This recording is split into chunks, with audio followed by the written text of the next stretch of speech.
கர்த்தருடைய பரிசுத்த நாமத்துக்கு மகிமை உண்டாவதாக. எல்லாரும் சந்தோஷமா இருக்கீங்களா? நீங்க எல்லாரும் சந்தோஷமா இருக்கீங்கன்னு நான் விசுவாசிக்கிறேன். இன்னைக்கு நான் வாழ்ந்த நாட்களில் ரொம்ப அதிகமான ஓய்வு இல்லைங்களா? இந்த கோவிட்-19 எங்கேயும் வெளியே போக முடியல. சர்ச்சுக்கு ஒரு நாள் தான் போகும், வாரத்துக்கு ஒரு நாள். நிம்மதி போயில ரொம்ப நிம்மதியாக ரொம்ப நிறைய ஓய்வு, நல்ல தூக்கம், நல்ல சாப்பாடு, நல்ல நிம்மதி, வீட்டுக்குள்ளே இருக்கணும், நல்ல சுகமான ஒரு வாழ்க்கை ஆண்டவர் கொடுத்துருக்கிறார். ஏகமே எல்லாம் ஒரு இழைப்பாறுதல், ஒரு ஒரு ஒரு மனக்கமைந்தாலும் ஒரு கலக்கம் மாற்றுமாகலே. நம்முடைய எதிர்காலம் இனிமேல் என்ன ஆகும், இனி என்னதான் நடக்க போகிறது, இனி என்னவாகும், தேவனுடைய சித்தம்தான் என்ன, இதுக்கு மேல் என்ன, எப்படி நம்ம இனி எப்படி வாழ்வோம், இப்படி மேல மேல மேல கேள்விக்குறிகளாய் அப்படியே மேல போயிட்டே கொண்டிருக்கிறது. வழியாக சத்தியங்கள் கவனித்து கேளுங்க. ஒரே ஒரு மனுஷனாய் தான் தனியே வந்தார். 12 சீடர்கள் மாத்திரம்தான் அவர் தெரிந்து கொண்டார். இஸ்ரேல்ல அந்த எருசலேம் நகரத்துல அவர் அநேக இடத்துல ஊழியம் செய்தாலும் கூட, எல்லா இடத்துல நம்மளை சுற்றி தெரிந்து அவர் ஊழியம் செய்தாலும் கூட அந்த 12 பேரை மாத்திரம் அவர் தெரிந்து கொண்டார். இது போலதான் அவர் இருக்கும்போது நிறைய பேர் சுகமானாங்க, அற்புதத்தை பெற்றுக்கொண்டாங்க, விசுவாசிக்க. ஆனால் ஆண்டவர் வைத்த பிறகு இந்த 12 சீடர்களை தான் நாங்கள் தேடி வந்தாங்க. அது போலதான் ஆண்டவராக இயேசு கிறிஸ்து கிறிஸ்தவர்கள் அப்படின்னு சொல்லி நிறைய சலுகைகள் உண்டு, ஒரு அங்கீகாரம் உண்டு.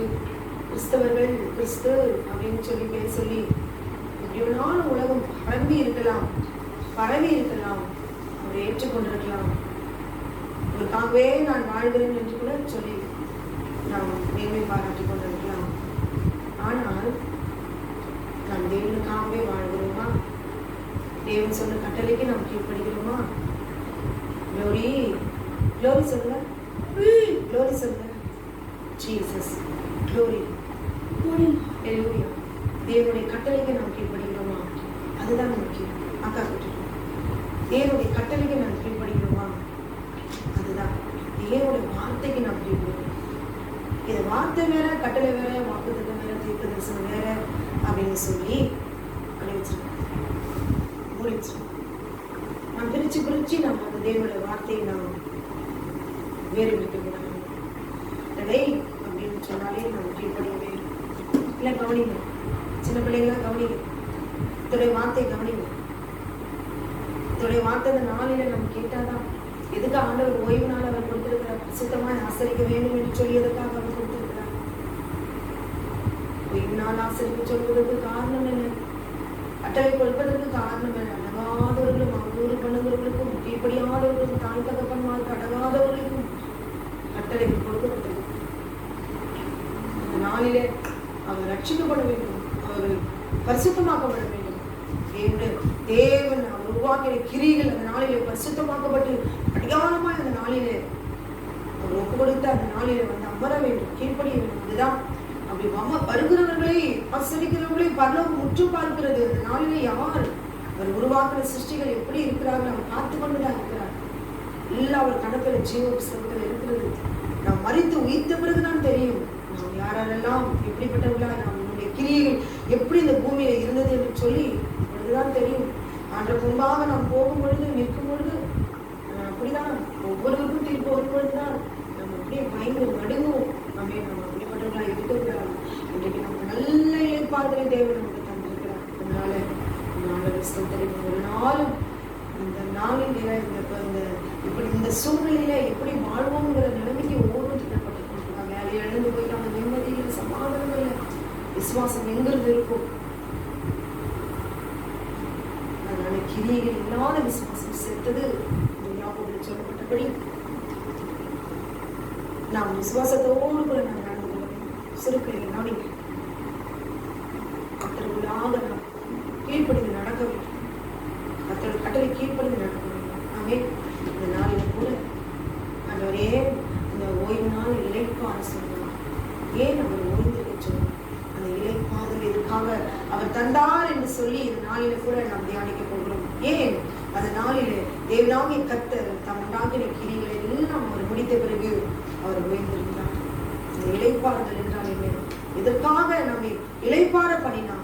எல்லா அந்த நாட்களில மிருகமானாலும் எந்த ஒரு ஜீவனாலும் அந்த நாளில இளைப்பாற வேண்டும் என்று தேவனாகிய கர்த்தர் ஏன் சொன்னார்? அதை தான் அந்த நாளில நாம் தியானிக்க போகிறோம். இளைப்பாறுதல்னா நம்ம உயிரோடு இருக்கும் போதே இளைப்பாறுதல். சில வேலையில வியாதி வரும்போது அந்த நேரத்துல ஒண்ணுமே செய்ய முடியும், மற்றவருடைய உதவி எதிர்பார்த்துதான் நம்ம திரும்பணும். இப்படிப்பட்டதான ஒரு இளைப்பாறுதல், இரவு நேரத்துல ஒரு இளைப்பாறுதல், நல்ல ஒரு தூக்கம். நமக்கே தெரியாது காலையில நம்ம எழுந்திருப்போமா என்று. ஒரு நாள் மறித்து தான் நாம் எழுதுறோம். நம்ம தூங்கிட்ட பிறகு நமக்கு என்ன நடக்குதுன்னு ஒண்ணுமே தெரியாது. காலையில எழுந்த பிறகுதான் நல்ல தூக்கமா, கெட்ட தூக்கமா, வியாதி உள்ள தூக்கமா, வேதனை நேர்ந்த தூக்கமா, இப்படி எல்லாம் ஒரு இளைப்பாறுதலுக்குள்ள உயிரோடு இருக்கும்போதே நாம் அனுபவித்திருக்கிறோம்.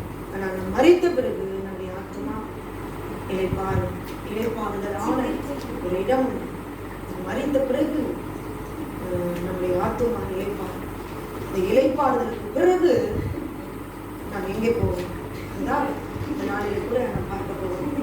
20வது அதிகாரத்தில் தேவனாகிய சொன்னார், ஓய்வு நாளை பரிசுத்தமான ஆசைக்கு நினைப்பாயாக.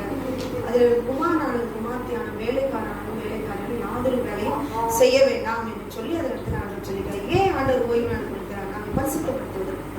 அந்த நாளிலே பரிசுத்தத்துக்கு உட்பட்டவர்களுக்கு அடையாளத்தை உண்டு பண்ணி ஆண்டவர் முத்திரை கொடுக்கப்பட்டு பரலோக ராஜ்யத்துக்கு ஆண்டவர் சேர்ப்பிக்கிறார் என்று சொல்லி நாம் பார்க்கிறோம். போலத்தான் சங்கீதம் 51வது அதிகாரம் 5வது வசனத்தில் என் தாய் என்னை பாவத்தில் கர்ப்பம் தரித்தாள் என்று சொல்லப்பட்டிருக்கிறது. என் தாய் என்னை பாவத்தில் கர்ப்பம் தரித்தாள் என்று தாவீது சொல்லுகிறார்.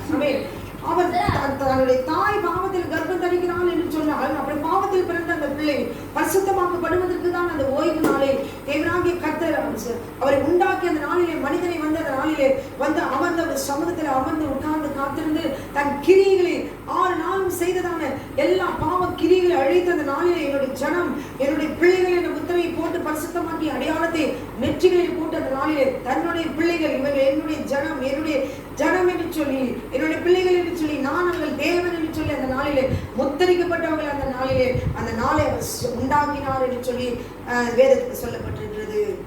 அப்படியானால் தேவனுடைய கிரியைகள் என்ன? அவர் 6 நாளும் அவருடைய கிரியைகளை அவர் உண்டாக்கினார். மனுஷனுக்கு உண்டான எல்லா கிரியைகளும் 6 நாளும் மனுஷன் முதற்கொண்டு ஒவ்வொரு சூரியன் சந்திரன் எல்லாவற்றும் ஒவ்வொன்று நேர்த்தியா அவர் செய்து முடித்து 7ஆம் நாளிலே அவர் அதை ஆசீர்வதித்து நாளில் அவர் ஓய்ந்திருந்தார் என்று சொல்லி எழுதப்பட்டிருக்கிறது. அப்போ யாத்திராகமம் 20ல மோசேயிடத்தில் தேவனாகிய கர்த்தர் கட்டளைகளை கொடுக்கிறார். மனுஷன் ஒரு கடந்து வரும் பாதையில ஒவ்வொன்றுக்கும் அவர் அந்த காலகட்டத்திலே வேறு சரியா அவர் பயன்படுத்தி வருகிற வழியில யாத்திராகமம் 20வது அதிகாரத்துல 16வது அதிகாரத்துல ஓய்வு நாளிலே 30வது வசனத்துல ஜனங்கள் எல்லாரும் மன்னா கொடுக்கப்பட்டு அந்த 7ஆம் நாளிலே ஓய்ந்திருக்கும்படி தேவனாகிய கர்த்தர் சொன்னார். யாத்திராகமம் 19வது அதிகாரத்தில் தேவனாகிய கர்த்தரை முகமுகமாய் தரிசிக்கும்படி சீனாய் மலையிலே இறங்கி வந்து எல்லா இஸ்ரவேல் ஜனங்களும் முகமாய் தரிசிக்கிற அந்த காட்சியை தேவனாகிய கர்த்தர் அந்த நாட்களிலே இஸ்ரவேல் ஜனங்களுக்கு பிரத்யட்சமாய் இறங்கி அவர் தரிசனமான யாத்திராகமம் 20வது அதிகாரம் கட்டளைகளை கொடுத்து யாத்திரை 32வது கன்றுக்குட்டியை உண்டு பண்ணி தேவனாகிய கர்த்தருக்கு விரோதமாய் ஒரு பாவத்தை செய்தார்கள், வேசித்தனம் செய்தார்கள். இது நிமித்தமாய் தேவனுடைய கோபம் பற்றி எரிந்தது என்று சொல்லி எழுதப்பட்டிருக்கிறது. யாத்திராகமம் 34வது அதிகாரத்தில் மறுபடியும் மோசே தேவனாகிய கர்த்தரிடத்துல போய் அவரோடு கூட பேசி அந்த வேலையில தன் கிரியைகள் எல்லாம் முடித்து அந்த இடத்துல அவர் பேசுகிறார். அந்த அவருக்கும் அந்த இடத்துல அந்த அதிகாரத்தை எடுத்து நீங்க வாசிச்சு பாருங்க. மோசேயும் தேவன் கொடுத்த காரியங்கள் எல்லாவற்றும் அவர் கொடுத்த வேலைகள் எல்லாம் கிரியைகள் எல்லாம் செய்து முடித்து அவர் காத்திருந்தார். அந்த கட்டளைகள் எல்லாம் பெற்றுக்கொண்டு அவர் சொன்ன வேலைகள் எல்லாம் மோசே தேவனுடைய தாசன் அவர் செய்து முடித்தார் என்று சொல்லி எழுதப்பட்டிருக்கிறது. 2 விதமான கிரியைகள், ஒரு சரீரமும் ஆத்மாவும் கிரியைகள் உண்டு. சரீர பிரகாரமான ஒரு கிரியைகளை 40 வருஷமா இந்த ஜனங்கள் 40 வருஷமா இந்த ஜனங்கள் தேவனாகிய கர்த்தர் வழிநடத்தினதை இவர்கள் கண்டார்கள். வனாந்திரத்திலே தேவனாகிய கர்த்தர் வழிநடத்தின பாதைகள் எல்லாம் சொல்லி எகிப்திலே கர்த்தர் அவர்கள் செய்ததான் அற்புதத்தை எல்லாம் 10 மாதங்களை கொண்டு எகிப்திலே அவர் பாதித்ததையும் கண்டு விசுவாசம் இல்லாதபடிக்கு அந்த செங்கலுக்கு முன்பாக நின்று அவர் தேவனுக்கு விரோதமாய் முறுமுறுக்கிறார்கள். அங்கேயே அந்த இடத்திலேயே அப்படியே அவர் விசுவாசம் இல்லாமல் கடந்து வந்து வர அப்படியெல்லாம் நாங்கள் எகிப்திலே இருந்தா நல்லா இருக்கும், நாங்கள் எகிப்திலே நல்லா இருந்தா இருக்கோம் என்று சொல்லி புலம்பி முறுமுறுத்து தேவனுக்கு கோபத்தை ஏற்படுத்தி ஆண்டவர் புறஜாதிகள் மத்தியிலே தன் நாமத்தை பரிசுத்த குலைச்சலாக்க கூடாது என்பதற்கு அவர்களை கொண்டு வந்து வனாந்திரத்திலே தேவனுக்கு விரோதம் பேசி முறுமுறுத்து தூஷித்து கர்த்தருடைய வழிகள் இன்னதென்று அறியாததினாலே அந்த வனாந்திரத்திலே அவர்கள் விசுவாசியாமல் போனதினால தேவனுடைய கிரியைகளை அவர் வழிகளை அவர்கள் அறிந்தும் அறியாமல் விசுவாசியாமல் இருந்ததினாலே அவர் தேசத்தை காணாதபடிக்கு அவர்கள் அழிந்து போனார்கள் என்று எழுதப்பட்டிருக்கிறது. என்னாகும் 14 அதிகாரத்தில் ஆண்டவர் சொல்றார், என் ஜீவனை கொண்டு சொல்லுகிறேன் என்று சொல்லி அவங்களுடைய ஜீவனை கொண்டே அவர் சொல்லுகிறார், சபிக்கிறார். ஒரு ஜீவனை கொண்டு சொல்றாங்கன்னா என்ன அர்த்தம்? அவர் சபிக்கிறார், தங்களுடைய சொந்த ஜனங்களை அவர் சபிக்கிறார். ஆந்திரத்திலே இந்த பிரேதங்கள் எல்லாம் விழும் என்று சொல்லி அப்படிப்பட்டவர்களாக நாம் இருக்கக்கூடாது. அவர்கள் இஸ்ரவேல் ஜனங்களை போல தேவனுடைய கிரியைகளை முகமுகமாய் கண்டும் கூட வழிநடத்துறதை கண்டும் கூட அவர்கள் கிரியைகள் பார்த்து விசுவாசியாமல் அவர் தன்னுடைய சாவை அவர்களே வருவித்துக் கொண்டு தேவனுடைய வாயினாலே சாபத்தையும் அவர்கள் பெற்றுக்கொண்டார்கள். ஆனால் இந்த நாளிலே ஓய்வு நாள் 7ஆம் நாள் என்றாலே ஒரு வேதனை, 7ஆம் நாள் என்றாலே ஒரு பயங்கரம். அவர்கள் வேறு விதமானவர்கள் என்று சொல்லி அப்படி அல்ல. இந்த வேதத்துல முழுவதும் 7ஆம் நாளை குறித்து தான் எழுதப்பட்டிருக்கு, கட்டளைகளை குறித்து தான் எழுதப்பட்டிருக்கிறது. கற்பனைகள், கட்டளைகள், நியாயப்பிரமாணம், தீர்க்க தரிசனம் எல்லாம் நிறைவேறுவதற்காக இந்த வேதம் சாட்சியம் நமக்கு கொடுக்கப்பட்டிருக்கிறது. இதுவரைக்கும் கட்டளைகளை குறித்து போதிக்காமல் மறந்து போயிருக்கலாம். மறுபடியும் அது புதுப்பிக்கப்படும். பிரமாணத்தை மறுபடியும் அவருடைய இருதயங்களிலே நான் எழுதுவேன், உடன்படிக்கை பண்ணுவேன். சதையான இருதயத்தை அவர் மாற்றுவர், கல்லான இருதயத்தை சதையான நாளிலே நான் மாற்றுவேன், பிரமாணத்தை அவர்கள் இருதயத்தில் எழுதுவேன் சொல்லியிருக்கிறார். உருவழிந்து போயிருந்தார், மறுபடியும் எடுத்து கட்டி அவர் நியாய பிரமாணத்தை ஜனங்களுக்குள்ளாக அவர் சிருஷ்டித்து மறுபடியுமாய் தங்களுடைய ஜனங்களோடு கூட உடன்படிக்கை பண்ணுகிற காலம் வந்துவிட்டது. இதுவரைக்கும் அவருடைய வார்த்தைக்கு கீழ்ப்படிந்து ஒரு சுதந்திரங்களை பங்கு பெறுவதற்கு இம்மட்டும் நாம் அவருடைய கட்டளைக்கு கீழ்ப்படிந்து ஓய்வான ஆசனத்தை கீழ்ப்படிந்து வந்திருக்கலாம். அப்புறம் வெறுமையாய் நாம் வந்திருக்கலாம். ஆண்டவரே, இந்த நாளில் இந்த ஓய்வு நாளிலே நான் வெறுமையாய் வந்திருக்கேன், பரிசுத்த ஆண்டவரோடு கூட நான் வந்திருக்கேன். அந்த நாளிலே என்னை பரிசுத்தமாக்கிக் கொள்ள வந்திருக்கேன், பரிசுத்த ஆசைகளோடு கூட வந்திருக்கேன். இன்னும் நான் பரிசுத்தம் அப்படின்னு சொல்லி ஆண்டவருடைய நேசத்தையும் அன்பையும் பெற்றுக்கொள்வதற்காக நான் அந்த நாளிலே நான் வந்திருக்கிறேன் என்று சொல்லி அந்த நாளிலே இதுவரைக்கும் நம்ம ஆசரிச்சிருக்கலாம். ஆனாலும் இது குறிக்கப்பட்ட நாள் தானா? நம்முடைய பிரவேசத்துக்காக வருகைக்காக நியமிக்கப்பட்ட நாள் தானா? 6 நாள் கழிந்து போயிற்று. செய்யப்பட வேண்டிய எல்லா கிரிகளும் செய்து முடிக்கப்பட்டதா? 7ஆம் நாள் ஆரம்பமாயிற்றா? கிரிகளை முடித்து ஓய்ந்திருக்க வேண்டிய அந்த 7ஆம் நாள் ஆரம்பமாகி விட்டதா? இளைப்பாறுதலுக்கும் ஐக்கியத்துக்கும் மட்டும் உரித்தான அந்த ஓய்வு நாள் என்று ஆரம்பிக்கப்பட்டது என்றால் அது சரிதான். ஓய்வு நாள் நம்ம இளைப்பாறுதலுக்கும் ஓய்வு நாள் ஆரம்பமாகிவிட்டது. ஏன்னா அதெல்லாம் ஓய்வு நாள் ஏற்கனவே விசத்தான் வருகிறோம், ஆனால் இதற்கு மேல் தான் ஓய்வு நாள் ஆரம்பமாகிவிட்டது. எப்படி என்று சொல்லிதான் நாளிலே நாம் பார்க்க போகிறோம். 7ஆம் நாள் இதற்காக ஆண்டவர் நாளிலே அவர் இளைப்பாறச் சொன்னார். இதைதான் அந்த நாளிலே நாம் தியானிக்க போகிறோம். எபிரேயர் 4ஆம் அதிகாரம் 1ஆம் வசனம். ஆனபடியினாலே அவருடைய இளைப்பாறுதலில் பிரவேசிப்பதற்கான வாக்குத்தத்தம் நமக்கு உண்டாயிருக்க உங்களில் ஒருவனும் அதை அடையாமல் பின்வாங்கி போனவனாக காணப்படாதபடிக்கு பயந்திருக்க கடவோம். ஆண்டவர் இஸ்ரவேல் ஜனங்கள் கானான் தேசத்துக்குள்ளே உங்களை கொண்டு போய் நான் விடுவேன்னு சொன்னாலும் பிரவேசிப்பேன், அது உங்களுக்கு சுதந்திரமாய் கொடுப்பேன், ஒரு பிதாக்களுக்கு நான் ஆணையிட்டது போல அந்த தேசத்தை நான் கொடுப்பேன்னு சொன்னாலும் அந்த இடத்துல அந்த வாக்குத்தத்தம் பண்ணின அந்த தேசத்தை பெற்றுக்கொள்ள கூடாதபடிக்கு அது பின்வாங்கி போனவர்களாய் அவிசுவாசத்தோடு கூட அவர்கள் காணப்பட்டார்கள். சுவிசேஷம் அவர்கள் அறிவிக்கப்பட்டது, வாக்குத்தத்தம் கொடுக்கப்பட்டது. ஆனால் நமக்கும் இன்றைக்கு கேட்கிற நமக்கும் ஆண்டவர் அதை அறிவித்திருக்கிறார். ஆனால் கேட்டவர்கள், அன்றைக்கு கேட்டவர்கள் விசுவாசம் இல்லாமல் கேட்டபடினாலே அவர்கள் கேட்ட வசனம் அவர்களுக்கு பிரயோஜனம் படவில்லை. ஆண்டவர் சொன்னாலும் கானான் தேசத்துக்குள்ளே நான் கொண்டு போய் உங்களை சேர்ப்பேன் என்று சொன்னாலும் அவர்கள் விசுவாசிக்கவில்லை. கிரியைகள் இல்லாத விசுவாசம் செத்தது. 3ஆவது வசனத்துல விசுவாசித்தவர்கள் ஆகிய நாமோ அந்த இளைப்பாறுதல் பிரவேசிக்கிறோம். அவருடைய கிரியைகள் உலக தோற்றம் முதல் முடிந்திருந்தோம், இவர்கள் என்னுடைய இளைப்பாறுதலில் பிரவேசிப்பது இல்லை என்று என்னுடைய கோபத்திலே ஆணையிட்டேன் என்கிறார். அவருடைய கிரியைகள் உலக தோற்றம் முதல் கொண்டு முடிந்து விட்டது. 6 நாளும் அவர் சிருஷ்டிக்க வேண்டிய கிரியைகள் எல்லாவற்றும் அவர் முடித்து விட்டார். அவர் கிரியைகளை முடித்திருந்தாலும் கூட ஆண்டவர் சொல்லுகிற உலக தோற்றமுடன் முடிந்திருந்தோம், இவர்கள் என்னுடைய இளைப்பாறுதலில் பிரவேசிப்பதில் என்று என்னுடைய கோபத்திலே ஆணையிட்டேன். அப்படி என்றால் என்ன? நாம் தான் அந்த கிரியைகள்.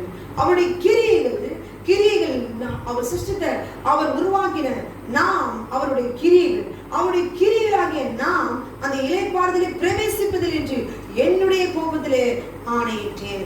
அன்றைக்கு அவருடைய கிரியைகளாகிய இஸ்ரவேல் ஜனங்கள் அந்த நாளிலே அவரை விசுவாசிக்கவில்லை. எப்படிப்பட்ட ஒரு தேசம்! எகிப்தில அடிமைகளால் அவர் பார்வோனிடத்திலே சாப்பிட கூட வழி இல்லாதபடிக்கு அவருடைய வேர்வை ரத்தமாய் சிந்தப்பட்டு விடுவிப்பார் ஒருவரும் இல்லாதபடி அவர் பெருமூச்சு தேவ சன்னிதியிலே எட்டினதாம். ஆமென். அந்த இடத்துல ஆண்டவர் அவர் சத்தத்தை கேட்டு, பெருமூச்சின் சத்தத்தை கேட்டு அவர்களை கொண்டு வந்து ஒவ்வொரு வழியா செங்கடலை கடந்து பிளந்து வனாந்தரத்தில் கொண்டு போய் அந்த கானானுக்குள்ள சேர்ப்பு என்பதற்காக ஆண்டவராகிய தேவன் எடுத்த முயற்சிகள், இவர் கொடுத்த கட்டளைகள் கீழ்ப்படியாதபடிக்கு, நான் எகிப்துக்கு போனாலே நலமா இருக்கும், அங்க போனாலே நல்லா இருக்கும், எனக்கு சாவடிக்குமா கொண்டு வந்தேன்னு சொல்லி மோசையின் கல்லெறிந்து மோசையை கொன்று போட துணிந்தார்கள். அவர்கள் விசுவாசிக்கவில்லை. அவர் விசுவாசியாதனாலே அவருடைய கிரியைகள் உலக தோற்று முதல் முடிந்திருந்தோம். அவருடைய கோபத்தினாலே அவர்கள் இளைப்பாறுதலுக்குள்ளாக பிரவேசிப்பதில்லை என்று ஆண்டவருடைய கோபத்தில் ஆணையிட்டேன் என்று ஆண்டவர் அந்த இடத்துல சொல்லுகிறார். என்னாகும் 14வது அதிகாரம் வாசிக்கலாம். என்னாகும் 14வது அதிகாரம் 30வது வசனத்துல 30வது வசனம்.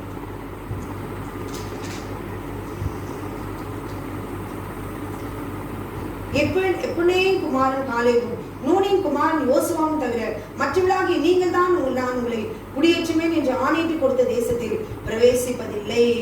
ஆமென். இஸ்ரவேல் ஜனங்கள் அந்த கானான் தேசத்தை சுதந்திரிக்க கூடாதபடிக்கு மோசேயின் இடத்துல வந்து அந்த தேசத்துக்கு விரோதமாக கலகம் பண்ணுகிறார்கள். அந்த தேசத்தை குறித்து தவறான செய்திகளை மோசேயிடத்தில் கொண்டு வந்து அவர்கள் கொடுக்கிறார். ஆனால் மோசேயின் காலேபு மாத்திரம் அவர்கள் நீதியுள்ளவர்களாய் அவர் காணப்பட்டார்கள். ஆனால் அவர்கள் ஆண்டவர் அந்த இடத்துல அவர்கள் சொல்லும் பொழுது ஆண்டவர் அந்த மோசேயிடத்தில் இந்த வனாந்தரத்திலே ஒரு பிரேதங்கள் விழும், 20 வயது முதல் கொண்ட மேற்பட்டவர்களாக எண்ணப்பட்டு ஒரு தொகைக்கு உட்பட்டவர்கள் எனக்கு விரோதமாய் முறுமுறுத்தவர்கள் அனைவர்கள் பிரேதங்களை விழும் என்று சொல்லி அந்த இடத்துல அதிகாரம் முழுவதும் வாசிச்சு பாருங்க.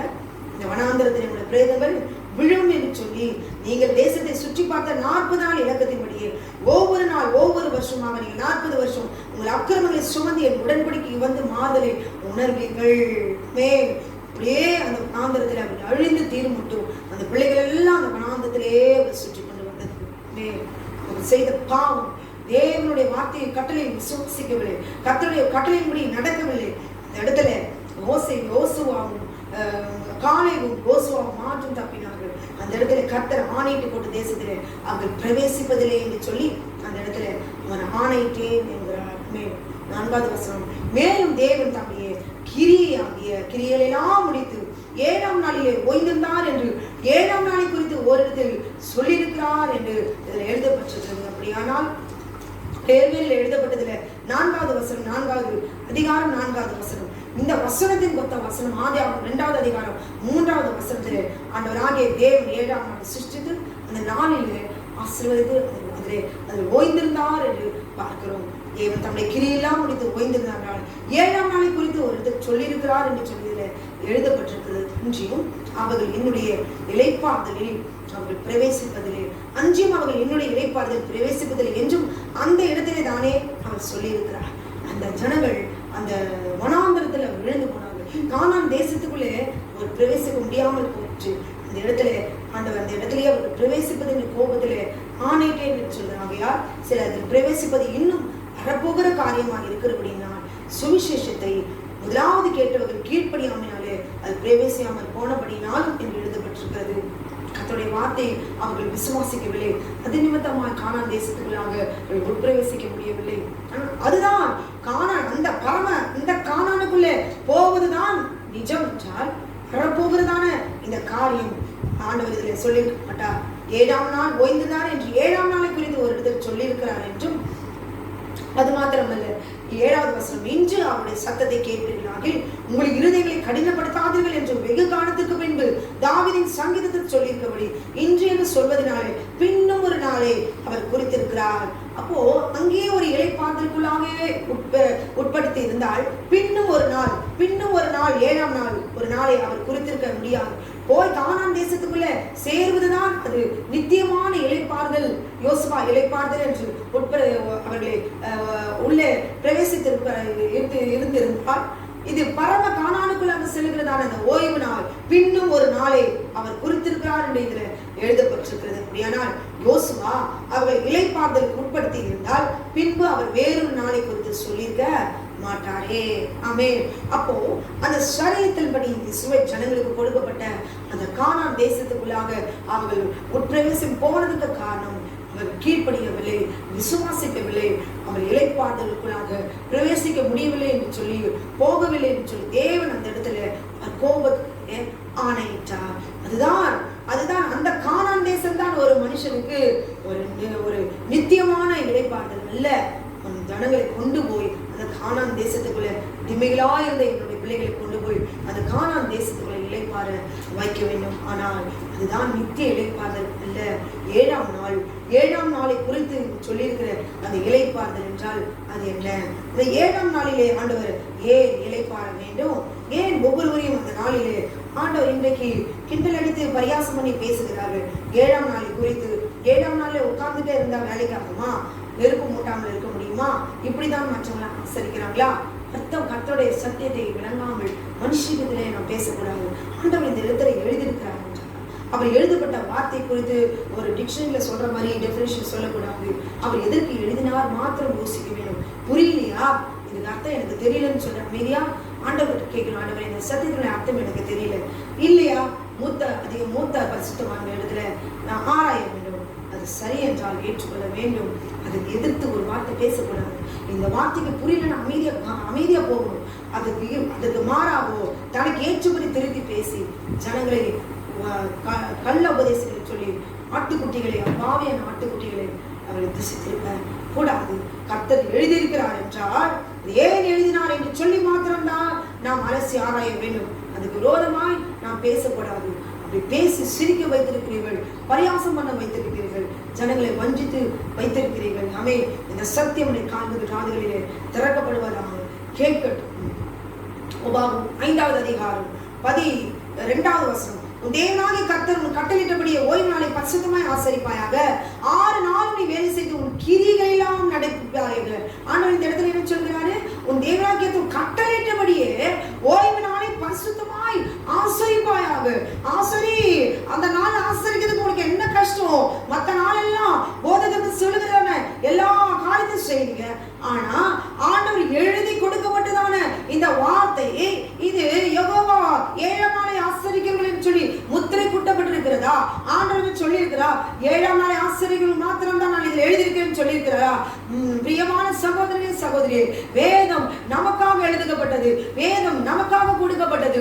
ஒவ்வொரு மனுஷனும் தன்னை சுத்திகரித்துக் கொள்வதற்காக, கர்த்தருடைய கட்டளைக்கு கீழ்ப்படிந்து நடக்க வேண்டும் என்பதற்காக தேவனாகிய கர்த்தர் அக்கினி மயமான விரலினாலே எழுதப்பட்டு ஆண்டவராகிய இயேசு கிறிஸ்து தன் சொந்த குமாரன் ரத்தத்தை சிந்தி முத்திரிக்கப்பட்டு ஆவியானவரால் எழுதப்பட்டு கொடுக்கப்பட்ட வார்த்தைக்கு விரோதமாக பேசி நிர்விசாரமாய் இந்த நாளை ஆசரிக்க கூடாதபடிக்கு உடைய இருதயம் பழைய சத்தியத்திலே நிலைத்திராதபடிக்கு இப்பொழுதே உடைய இருதயத்தை கடினப்படுத்தாதபடிக்கு விட்டு கொடுங்க.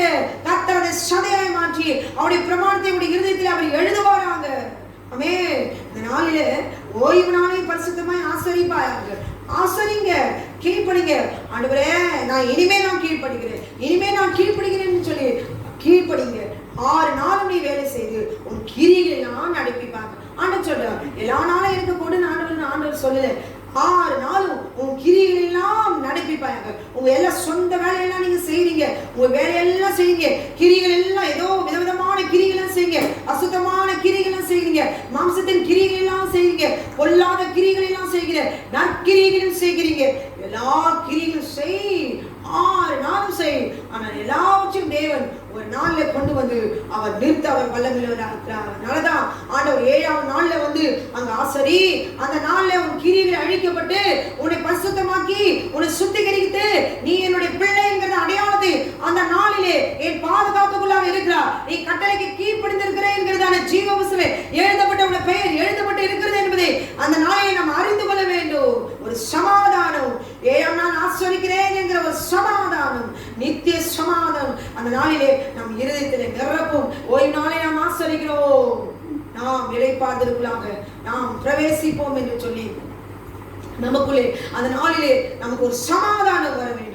அதுக்குதான் ஆண்டவர் 14வது வசனம், 7ஆம் நாளோ உன் தேவனாகிய கர்த்தருடைய ஓய்வு நாள், அதிலே நீ ஆனாலும் குமாரனாலும் குமார்த்தி ஆனாலும் உன் வேலைக்காரனானாலும் உன் வேலைக்காரி ஆனாலும் உன் எருதானாலும் உன் கழுதை ஆனாலும் உனக்கு இருக்கிற மற்ற எந்த மிருக ஜீவனானாலும் உன் வாசலில் இருக்கிற அந்நியனாலும் யாதொரு வேலையும் செய்ய வேண்டாம். நீ இளைப்பாறுவது போல உன் வேலைக்காரனும் வேலைக்காரியும் இளைப்பாற வேண்டும். ஆமென். அது நல்லா தூங்கலாமா, அது நல்லா இளைப்பாறலாமா, இப்படி எல்லாம் கிண்டல் பண்ணிருக்காங்க. ஏன் இளைப்பாற வேண்டும்? எல்லா நாளும் இளைப்பாறுகிறோம், ஒவ்வொரு நைட்டும் நல்லா தூங்குறோம், அந்த தூக்கம் இல்லாம பகல் வேலையில நல்லா தூங்குறோம், விசேஷமா பைபிள் படிக்கும் போது தூங்குறோம். ஒவ்வொரு நாளும் ஓய்வு நாள்னு சொல்லி 7ஆம் நாள்னு சொல்லி ஓய்வு நாள்னு சொல்லி ஞாயிற்றுக்கிழமையில அப்படி சர்ச்சைக்கு போனாலும் அங்க ஃபேமிலியில உட்கார்ந்து நல்லா தூங்குறோம். எப்பவுமே நமக்கு இளைப்பாறுதல் தான். ஆனால் இந்த 7ஆம் நாளில் ஏன் ஆண்டவர் இளைப்பாற வேண்டும் என்று சொல்லுகிறார்? மிருக ஜீவன் கூட இளைப்பாறும், வேலைக்காரனும் வேலைக்காரன் இளைப்பாறும். ஏன் ஆண்டவர் 6 நாளும் அவருடைய கிரியைகளை அவர் செய்து முடித்து விட்டார். ஆமென். அந்த அவருடைய கிரியைகள் அத்தனையும் அந்த நாளிலே அவருக்காக ஊழியம் செய்ய வேண்டும், அவருக்காக எழுந்து பிரகாசிக்க வேண்டும், அவருடைய கிரியைகளை நாம் செய்ய வேண்டும், ஊழியம் செய்ய வேண்டும். அந்த நாளிலே அவர் சமூகத்தில் அமர்ந்து நாம் இளைப்பாற வேண்டும். அந்த நாளிலே வந்து அவரை ஆசரிக்கும் பொழுது இந்த நாள் என் ஆண்டவர் சமூகத்தில் இளைப்பாறுகிற நாள், இளைப்பாறுகிற இந்த நாளுடைய நிழலான இந்த நாளிலே, நிஜமான அந்த நாளிலே பரலோக ஏதேனிலே பரலோகத்திலே நான் எழுந்திருப்பேன். அந்த 7ஆம் நாளிலே நான் இளைப்பாறிக் கொண்டிருக்கிற, மரித்த பிறகு இளைப்பாறிக் கொண்டிருக்கிற என் ஆத்மா நான் செய்த கிரியைகள் என்னோட கூட வந்து அந்த 7ஆம் நாளிலே அவர் இளைப்பாறின என்னுடைய ஆத்மாவை உயிர்ப்பித்து அவருடைய மனவாட்டியாய் கர்த்தர் அந்த 7ஆம் நாளிலே கொண்டு போய் மகிமையிலே சேர்ப்பதற்காக தான் அந்த நாளிலே ஓய்வு நாளிலே இளைப்பாற வேண்டும் என்று சொன்னார். ஆமென். இது தெரியாம சிரித்து பரிகாசம் பண்ணி கைத்தட்டி இதுக்கு ஒரு பட்டிமன்றம் போல உட்கார்ந்து சிரித்துக் கொண்டிருக்கிறாங்க. ஆமென். கர்த்தர் எழுதினது குறித்து சிரிக்கலாமா? உன் தகப்பன் எழுதின லெட்டரை பார்த்து நீங்க படிச்சு சிரிக்கலாமா? 4 பேர் படிச்சு சிரிச்சா கோபம் வரும் இல்லையா? மாம்ச சிந்தை ஏழை பாருணும். அவருடைய கிரியைகள் 6 நாளும் அவர் சிருஷ்டித்த கிரியைகள், அவர் உருவாக்கின கிரியைகள் அந்த நாளை அடங்கியாக வேண்டும், இளைப்பாற வேண்டும். ஏன் அந்த நாளில் இளைப்பாற வேண்டும்? இளைப்பாறுகிற அந்த நாள் தான், அந்த 7ஆம் நாள் இளைப்பாறுகிற அந்த நாளிலே தான் பரலோக ஏதேனில் நீ உயிர்ப்பிக்கப்பட போகிறாய், நீ மகிமையில் சேர்க்கப்பட போகிறாய், நீங்கள் மகிமையில் எழுந்திருக்க போகிறீர்கள். அந்த 7ஆம் நாளிலே தான் நீங்கள் உயிர்ப்பிக்கப்பட போகிறீர்கள். ஆமென். கரங்களை தட்டுவோமா, கரங்களை தட்டுவோமா.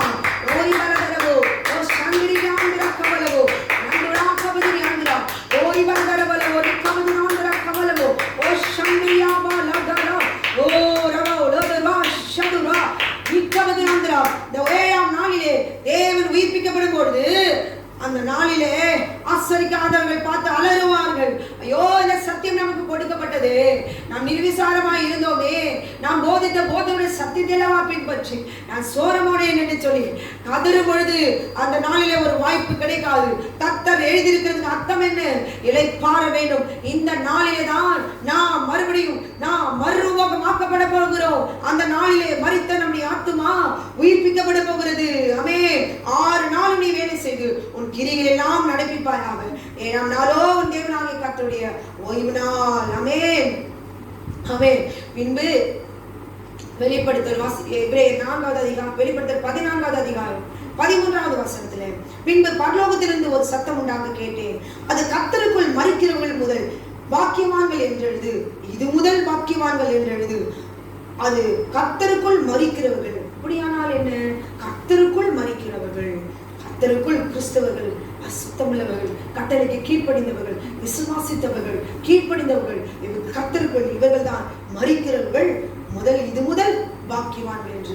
இதுவரைக்கும் ஓய்வு நாளை ஆசிரியது அவருடைய சத்தியத்தின்படி தன்னை சுத்தமாய் பாதுகாத்து கட்டளைக்கு கீழ்ப்படிந்து வந்தவர்கள், மரித்தவர்கள் இது முதல் பாக்கியவான்கள், மரிக்கிறவர்கள் இது முதல் பாக்கியவான்கள் என்று எழுது என்று யோவான் பரலோகத்தில் ஒரு சத்தத்தை கேட்டு யோவான் இதெல்லாம் அவர் எழுதி நமக்கு அவர் கொடுத்திருக்கிறார். ஏன் இதெல்லாம் ஆண்டவர் எழுதி கொடுத்திருக்கிறார்? இது மாத்திரமல்ல, அவர்கள் தங்கள் பிரயாசங்களை விட்டொழிந்து இளைப்பாறுவார்கள். அவருடைய கிரிகள் அவர்களோடு கூட கூட போமே.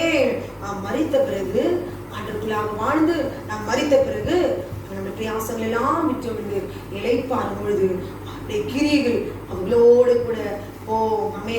ஒரு மனுஷன் இறந்துட்டு கூட அவன் இறந்து 3 மாசத்துக்கு அப்புறம் ஒருத்தர் வந்து பேசுறாங்கன்னு வச்சுக்கோங்களேன், தெரியுமா அவங்களுக்கு இப்படி ஒரு மனுஷன் இறந்துட்டாரு அப்படின்னு சொல்லும்போது தெரியும். ஆனா அவன் இப்படிப்பட்ட பொல்லாத மனுஷன் தான், அவன் உயிரோடு இருக்கிறத ஒரு செத்ததே மேலும், இன்னும் ஒரு உயிரோடு இருந்தா இன்னும் அதிகமான நாசத்தை ஏற்படுத்தியிருப்பான், நல்ல வேளை அவன் செத்துட்டான்னு சொல்லுவாங்க. அது போலதான் நம்மளை சரி மறிக்கிறவர்கள் நம்ம ஆத்துமா நம்மளை இளைப்பாரும், நம்ம எழும்பும் போது ஆண்டவர் உயிர்த்தெழுதல், நம்முடைய உயிர்த்தெழுதல் நடக்கும் பொழுது நம்முடைய கிரியைகள் எல்லாம் ஒவ்வொருவருடைய கிரியைகள் எல்லாம் அவங்களோட கூட ஆவியானவரும் திருவிழம் பற்றுகிறார் என்று சொல்லிற்று. ஏனெனில் அவருடைய இளைப்பாறுதலில் பிரவேசித்தவன் தேவன் தம்முடைய கிரியைகளை முடித்து ஓய்ந்தது போல தானும் தன் கிரியைகளை முடித்து ஓய்ந்திருப்பான். தேவன் தம்முடைய கிரியைகளை முடித்து ஓய்ந்தது போல தானும் தன்னுடைய கிரியைகளை முடித்து ஓய்ந்திருப்பான். தேவனாகிய கர்த்தர் எழுதியிருக்கிற வார்த்தையை புரியாதபடி நாம் பேசக்கூடாது. எதற்கு ஆண்டவர் ஓய்ந்திருக்க சொன்னா, ஓய்வு நாளை பரிசுத்தமா ஆசரிக்க ஏன் சொன்னா, அந்த நாளில வந்து உங்களுக்கு கொடுக்கப்பட்ட கட்டளை கீழ்ப்படிந்து வந்து ஆசரிக்க வேண்டும். அந்த நாளில் பரிசுத்தமாக்கப்பட்டு நீங்கள் உத்தரிக்கப்பட்டு கிரியைகள் பரிசுத்தமாக்கப்பட்டு அந்த நாளிலே வேவ ராஜ்யத்துக்குள்ளாக நீங்கள் வந்து தகுதி பெற்று அந்த நாளிலே நீங்கள் நற்கிரியைகளை செய்து நீங்கள் மரித்து உடைய ஆத்மா இளைப்பாறும் பொழுது, மரித்த பிறகு உயிர்த்தெழுதல் நடக்கும் பொழுது அந்த நாளிலே நீங்கள் உயிரோடு எழுது உடைய கிரியைகள் கூட போய் தேவனுடைய ராஜ்யத்தில் நீங்கள் போய் மகிமையிலே பிரவேசிப்பீர்கள். இவர்கள் தான் போக முடியும். ஆமே. இதற்கு விரோதமாக பேசுகிறவர்கள் போக முடியாது. ஆமே. இதை ஆசிரிக்கிறவர்களையும் ஆசிரிக்க கூடாதபடி தடுக்கிறவர்கள், தவறான காரியங்களை சொல்லி இந்த காரியங்கள் எல்லாம் வேறுடையவர்கள் அவர்கள் தான் ஆசரிப்பார்கள் என்று சொல்லி ஆட்டுக்குட்டிகளை திசை திருப்பதனால லாபம் என்ன? கர்த்தர் எழுதியிருக்கிறார், இதுக்கு அர்த்தம் என்ன? ஒவ்வொருவரும் சொல்லியே ஆக வேண்டும். தேவனுக்கு இப்பொழுது சொல்லுகிறதான இட்டர்னல் ஹோலி ஸ்பிரிட் மினிஸ்ட்ரிஸ் வழியாய் வருகிற சத்தியங்களுக்கு விரோதமாக பேசிக்கொள்ளலாம், ஒன்றும் பிரச்சனை இல்லை. மனுஷன் எல்லாம் பேசுவதற்கு நாவ் இருக்குது, நாவை யாரும் ஒருவனால அடங்க முடியாதுன்னு சொல்லப்பட்டிருக்கிறது. அதுபோல எதுவனால நாக்கில் நம்ம பேசலாம். ஆனால் எழுதி என் ஆண்டவர் எழுதி சொல்லி எழுதி அவர் கைகளினால் எழுதி எழுதப்பட்ட வார்த்தைக்கு விரோதமா பேசின வார்த்தைகள் அந்த நாளிலே வருமே. அந்த இடத்துல வேதத்துல கூட மோசே குறித்து அழகா ஆண்டவர் சொல்லியிருக்கிறார். மோசே அவருடைய அவர் கொடுத்த எல்லா கிரிகளும் அவர் எல்லாத்தையும் அவர் செய்து அவர் முடித்தார். ஆனால் ஒரு இடத்துல மாத்திரம் கண்மலையை 2 தடவை அவர் அழித்துட்டார். அந்த ஆண்டவரை அவங்க பரிசுத்த பழிச்சலாக்கினதுனால அவர் விசுவாசியாமல் போனதுனால 2 தடவை அடிச்சதுனால இந்த கானானுக்குள்ளாகவே அவர் பிரவேசிக்க முடியவில்லை. ஒரு குழந்தை போல ஆண்டவர் அந்த இடத்துல கெஞ்சுறார்.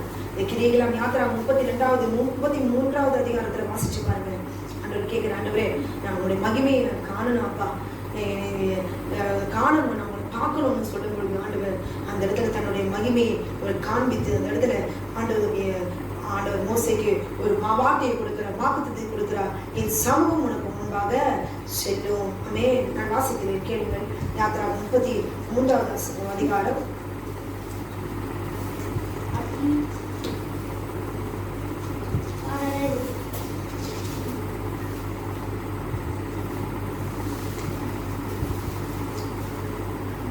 மோசே அவரிடத்தில் கேட்கிறார், உடைய கண்களில் இப்பொழுது எனக்கு கிருபை கிடைத்ததனால் நான் உன்னை அறிவதற்கும் உடைய கண்களில் எனக்கு கிருபை கிடைப்பதற்கும் உடைய வழியை எனக்கு அறிவேன். இந்த ஜாதி உடைய ஜனமென்று நினைத்தலும் அதற்கு அவரின் சமூகம் உனக்கு முன்பாக செல்லும், நான் உனக்கு இளைப்பாறுதல் தருவேன். இந்த இடத்துல மோசைக்கு உயிரோடு இருக்கும்போதே ஒரு இளைப்பாறுதல் தருகிறார். என்ன இளைப்பாறுதல்? நிச்சயமா ஒரு ஆண்டுக்குள்ளாக தான் அவர் வாழ்ந்து வந்திருக்கிறார், கட்டளை கீழ்ப்படிந்திருக்கிறார், எல்லா கிரியைகளும் தேவன் சொன்னபடி அவருடைய கிரியைகளை நாம் நிறைவேற்றி அவர் முடித்திருக்கிறார். ஆனால் உயிரோடு இருக்கும் பொழுதே ஆண்டவர் கிட்ட அவர் கேட்கிறார், ஆண்டவரே உண்மை நான் அறியணும் அப்பா, உங்களை நான் பார்க்கணும் ஆண்டவரே, உடைய வழி எனக்கு போதியம் ஆண்டவரே என்று சொல்லும் பொழுது ஆண்டவர் அந்த இடத்துல என் சமூகம் உனக்கு முன்பாக செல்லும், நான் உனக்கு இளைப்பாறுதல் தருவேன். இப்படிப்பட்ட ஒரு வாக்குத்தத்தம் ஆண்டவர் இன்றைக்கு நமக்கு கூட அப்படிப்பட்ட ஒரு வாக்குத்தத்தத்தை ஆண்டவர் தர வேண்டும் என்று சொல்லி செவிங்க. ஆண்டவருடைய மகிமையை காண்பிக்கும் பொழுது ஆண்டவருடைய முகத்தை ஒருவனும் பார்த்து உயிரோடு இருக்க முடியாது. பிதாவுடைய தேவனுடைய அக்கினி அவரை பார்க்க முடியாது, அவர் பட்சிக்கிற அக்கினி. ஆனாலும் ஆண்டவர் அந்த இடத்துல மோசேக்கு ஆண்டவர் 20வது வசனத்துல, நீ என் முகத்தை காண மாட்டாய், ஒரு மனுஷன் மேலே கண்டு உயிரோடு இருக்க கூடாது என்றார்.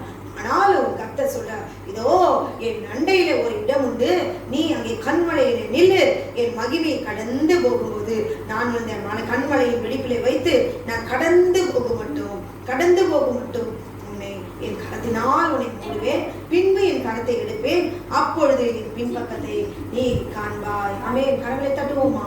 அந்த இடத்துல ஆண்டவர் என்னுடைய முகத்தை நீ பார்க்க மாட்டேன், என் பின்பக்கத்தை நீ காண்பாய் என்று சொல்லி ஆண்டவர் மோசேக்கு அந்த இடத்துல வாக்குத்தத்தை கொடுக்கிறார். ஆமென். அப்படியே அவர் அந்த கண்மலையில ஒரு இடம் உண்டு. இந்த கண்மலையில இருக்கிற இடம் என்ன? ஆண்டவராக இயேசு கிறிஸ்துதான் அவர் இருக்கிறதால் அவனுடைய வலது பாரசத்து வீற்றிருக்கிற என் ஆண்டவராக இயேசு கிறிஸ்துவை தான் அவர் இந்த இடத்துல கண்டார். ஆமென். உயிரோடு இருக்கும் பொழுதே அவர் பிதாவும் நானும் ஒன்றாயிருக்கிறோம் என்று சொல்லி யோவான் 10:30 வசனத்தில் சொல்லப்பட்டிருக்கிறது.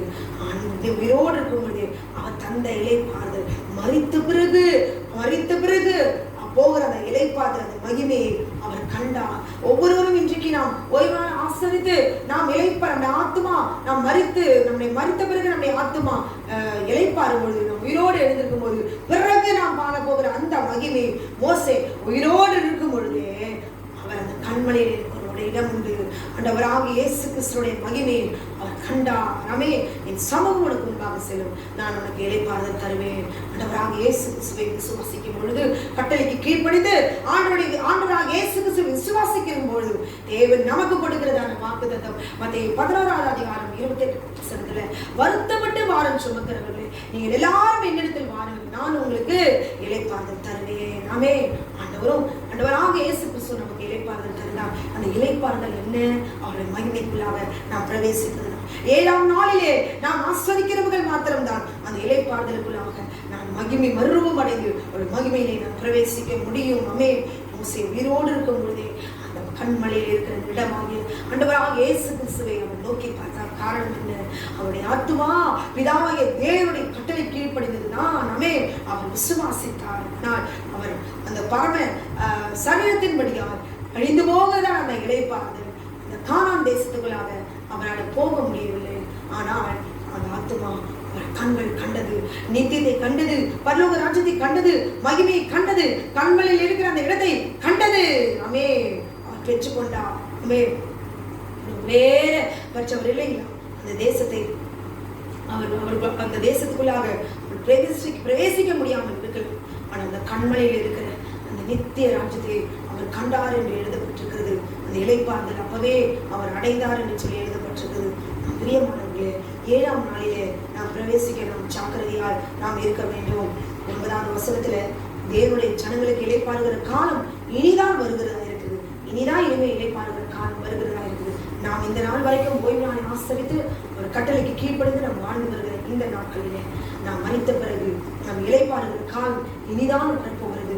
ஏனெனில் அவருடைய இளைப்பாறுதல் பிரவேசித்தவர் தேவன் தன்னுடைய கிரிகளை முடித்து ஓய்ந்தது போல தானும் தன் கிரிகளை முடித்து ஓய்ந்திருப்பான். ஒவ்வொரு மனுஷனும் அவன் வாழ்கிற வாழ்நாட்களிலே தன்னுடைய கிரிகளை செய்து முடித்து அவன் ஓய்ந்திருந்து அவன் உயிர்த்தெழுதலிலே அந்த மகிமையை சேர்த்துக் கொள்ளப்படுவான். ஒரு வாழ்கிற நாட்கள் தான் நல்ல இளைப்பாறுதல் என்று நினைத்திருக்கிறோம். ஆனால் நாம் மரித்த பிறகுதான் இனி நமக்கு இளைப்பாறுதல். அதுதான் அந்த 7ஆம் நாளிலே நாம் அவர் கொடுக்கிற அந்த இளைப்பாறுதல். 11வது வசனத்திலே ஆகையால் அந்த திஷ்டாந்தத்தின்படி ஒருவனாயும் கீழ்ப்படியாமையினாலே விழுந்து போகாதபடிக்கு பிரியமான தேவனுடைய பிள்ளைகளே, கீழ்ப்படியாமையினாலே இந்த கட்டளையை நிர்விசாரமாய் தேவனுடைய 10 கற்பனை தெரியாதபடி வாழ்ந்து கொண்டிருக்கிறார்கள். ஆமே. கர்த்தருடைய கட்டளை கீழ்ப்படிய வேண்டும், அதை வாயினாலே அறிக்கையிட வேண்டும். ஆமே. நாளிலே பாவத்தை அறிக்கையிட்டு பரிசுத்தமாக்க வேண்டும். கீழ்ப்படியாமையினால் அவர்கள் விசுவாசியாமல் கூடாமல் போயிற்று. அவருடைய கிரியைகள் அங்கே அழிந்து போனது. அந்த கானானுக்குள்ளாக பிரவேசிப்பதில் என்று என்னுடைய கோபத்தில் ஆணையிட்டார். அப்படி இப்பொழுது வாழ்கிற நாட்களிலே நாமும் அவருடைய சத்தத்தை கீழ்ப்படியாதபடிக்கு விசுவாசியாமல் போனால் இந்த இடத்திலேயே நாம் நம்மளுடைய நற்கிரியையும் செய்யவில்லை, கர்த்தரைக்கும் கீழ்ப்படியவில்லை. நாம் இங்கேயே மரித்து போவோம். மரித்த பிறகு நமக்கு இனிதான் நமக்கு இளைப்பாறுதல் வரப்போகிறது. அப்படியே நாம் உயிரோடு எழுந்திருக்கும் போது நித்தியத்துக்குள்ள மகிமையிலே நாம் பிரவேசிக்க முடியாது. பாதாள வாசலுக்குள்ளாக நாம் எழுந்து போவோம். ஆகையால் நாம் இந்த இளைப்பாறுதல் பிரவேசிக்க ஜாக்கிரதையாக இருக்க கடவோம் என்று சொல்லப்பட்டிருக்கிறது. ஆமே. ஜாக்கிரதையாக இருக்க கடவோம். பிரியமான தேவனுடைய பிள்ளைகளே, இந்த நாளில் கர்த்தர் சொல்லுகிறவர் காரியம் ஜாக்கிரதையாக இருங்க, எச்சரிக்கையாக இருங்க. கள்ள தீர்க்கதரிசிகளுக்கு எச்சரிக்கையாக இருங்க, கள்ள கிறிஸ்துகளுக்கு எச்சரிக்கையாக இருங்க என்று ஆண்டவர் சொல்லியிருக்கு. ஆமே. இனி காலம் செல்லாது. வெளிப்படுத்தல் 10வது அதிகாரம் 6வது வசனத்தில் இனி காலம் செல்லாது. ஆனால் தேவன் தம்முடைய ஊழியக்காரராகிய தீர்க்கதரிசிகளுக்கு அறிவித்தபடி 7ஆம் தூதனுடைய சத்தத்தின் நாட்களிலே அவன் எக்காலம் ஊத போகிற போது தேவ வாக்கியம் நிறைவேறும். ஆமென். இனி காலம் செல்லாது. பிரியமான சகோதரனே, பிரியமான சகோதரியே, இது சாதாரண ஏதோ ஒன்று சொல்றாங்க அப்படின்னு நீங்க நினைச்சாங்க. ஒருவேளை இந்த ராத்திரியில கர்த்தர் ரகசிய வருகையை வந்து எடுத்துக்கொண்டு போனால் கைவிடப்பட்டு போனவர்கள் இதுவரைக்கும் தேவனுடைய சத்தத்துக்குள்ளாக ஆழமா விசுவாசியாதபடி இருப்பீர்களானால் அந்த நாளிலே இந்த சத்தியம் உங்களை பாதுகாக்கும். அந்த நாளிலே நீங்கள் கைவிடப்பட்டு போனால் தேவன் ராஜ்யத்துக்குள்ளாக உங்களால் வர முடியுமா? வர முடியாது. அந்த அளவுக்கு விசுவாசம் இல்லை. அதற்கு பின்பாக எப்படியாவது அந்த ராஜ்யத்துக்குள்ளாக போக வேண்டும் என்று சொல்லி நீங்கள் பிரயாசப்படுவீர்களானால் இந்த சத்தியத்தை இப்பொழுதே கேட்டு விசுவாசித்துக் கொள்ளுங்கள். கைவிடப்படும் பொழுது இந்த சத்தியம் நிச்சயமா உங்களோடு கூட பேசுவோம். ஆமென். நிச்சயமாய் பேசும். glory. அப்பொழுது எக்காலம் 1 தெசலோனிக்கேயர் 4வது அதிகாரம் 16-17 வசனத்திலே, ஏனெனில் கர்த்ததாமே ஆரவாரத்தோடும் பிரதான தூதனுடைய சத்தத்தோடும் தேவ எக்காலத்தோடும் வானத்திலிருந்து இறங்கி வருவார். அப்பொழுது கிறிஸ்துவுக்குள் மரித்தவர்கள் முதலாவது எழுந்திருப்பார்கள். பின்பு உயிரோடு இருக்கிற நாமும் கர்த்தருக்கு எதிர்கொண்டு போக மேகங்கள் மேல் அவர்களோடு கூட ஆகாயத்தில் எடுத்துக்கொள்ளப்பட்டு இவ்விதமாய் எப்பொழுதும் கர்த்தருடனே கூட இருப்போம். ஆமென். glory. ஆமென். 1 தெசலோனிக்கேயர் 4வது அதிகாரம் 16-17 வசனத்தின்படியா ஆண்டவர் கிறிஸ்துவுக்குள் மரித்தவர்கள் முதலாவது எழுந்திருப்பார்கள். ஆமென். பின்பு உயிரோடு நாமும் கர்த்தருக்கு எதிர்கொண்டு போய் மேகங்கள் மேல் அவர்களோடு கூட ஆகாயத்தில் எடுத்துக்கொள்ளப்பட்டு இவ்விதமாய் எப்பொழுதும் கர்த்தருடனே கூட நாம் இருப்போம். இப்பொழுதே கர்த்தரை விசுவாசித்து காத்திருக்கிற நாம் அவர் ரகசிய வருகையிலே அவர் நம்மை எடுத்துக்கொண்டு போவார். ஆமென். மேலும் வெளிப்படுத்தல் 21வது அதிகாரம் 33வது வசனம், மேலும் பரலோகத்திலிருந்து உண்டான ஒரு பெரும் சத்தத்தை கேட்டேன். அது இதோ மனுஷனிடத்தில் தேவனுடைய வாசஸ்தலம் இருக்கிறது. அவர்களிடத்தில் அவர் வாசமாய் இருப்பார். அவர்களும் அவருடைய ஜனங்களாய் இருப்பார்கள். தேவன் தாமே அவர்களோடு கூட இருந்து அவர்களுடைய தேவனாய் இருப்பார். ஆமென். அவருடைய வாசஸ்தலம், அவருடைய வாசஸ்தலம் நாம் தான். ஆமென். நமக்குள்ளதான் அவர் தங்கி இருக்கிறார். ஆமென். இதோ சீக்கிரமாய் வருகிறேன். அவனுடைய கிரிகளின்படி அவனவனுக்கு நான் அளிக்கும் பலன் என்னோடு கூட வருகிறது. என்ன வருகிறது? அவனுடைய கிரியைகளின்படி அவனவனுக்கு கொடுக்கிறதான பலன் என்னோடு கூட வருகிறது. நம்முடைய கிரிகள், நம்மளுடைய கிரிகள் நம்ம பின்னாடியே அவனை ஒவ்வொருத்தரும் உயிரோடு எழுந்திருக்க நியாயம் இருக்கும் போது நம்முடைய கிரிகள் வந்து நிற்கும். ஆமென். ஆண்டவர் இந்த இடத்துல அவர் சிருஷ்டித்து 7ஆம் நாளை ஆசீர்வதித்து அதை பரிசுத்தமாக்கினார். 7ஆம் நாளை ஆசீர்வதித்து அதை பரிசுத்தமாக்கினார். ஆதியாகமம் 1வது அதிகாரம் 28வது வசனத்திலே தேவன் அவர்களை நோக்கி, நீங்கள் பலுகி பெருகி பூமியை நிரப்பி அதை கீழ்ப்படுத்தி சமுத்திரத்தின் மற்றவர்கள் ஆகாயத்து பறவைகள் பூமியின் மேல் நடமாடுகிற சகல ஜீவ ஜந்துகளையும் ஆண்டு கொள்ளுங்கள் என்று சொல்லி தேவன் அவர்களை ஆசீர்வதித்தார். ஆகியால் போஜனத்தையும் பானத்தையும் குறித்தாவது பண்டிகை நாளையும் மாத பிறப்பையும் ஓய்வு நாட்களையும் குறித்தாவது ஒருவனும் உங்களை குற்றப்படுத்தாதிருப்பானாக. அவைகள் வருங்காரியங்களுக்கு நிழலாயிருக்கிறது. ஆமென். அவைகளின் பொருள் கிறிஸ்துவை பற்றினது. கொலோசியர் 2:16-17 வசனத்தில் சொல்லப்பட்டது. இது வருகிற காரியம், கிறிஸ்துவை பற்றி சொல்லப்பட்ட காரியம். ஆமென். வெளிப்படுத்தல் 20வது அதிகாரம் 12வது வசனத்தில், மரித்தோராகிய சிறியோரையும் பெரியோரையும் தேவனுக்கு முன்பாக நிற்க கண்டேன். அப்பொழுது புஸ்தகம் திறக்கப்பட்டன. ஜீவ புஸ்தகம் என்னும் வேறு புஸ்தகம் திறக்கப்பட்டது. அப்பொழுது அந்த புஸ்தகங்கள் எழுதப்பட்டவைகளின்படியே மரித்தோர் தங்கள் கிரியைகளுக்கு தக்கதாக, இங்க பாருங்க, கிரியைகளுக்கு தக்கதாக, ஒவ்வொரு மனுஷனுக்கு தக்கபடி அல்ல, அவர்களுக்குரிய தங்கள் கிரியைகளுக்கு தக்கதாக நியாய தீர்ப்பு அடைந்தார்கள். ஆமென். நம்முடைய கிரியைகளின்படி நமக்கு நியாய தீர்ப்பு வரும். அப்பொழுது வெளிப்படுத்தல் 8வது அதிகாரம் 6வது வசனத்திலே, அப்பொழுது 7 எக்காலங்களுடைய 7 தூதர்கள் எக்காலம் ஊதுகிறதற்கு தங்களை ஆயத்தப்படுத்தினார்கள். ஆமென்.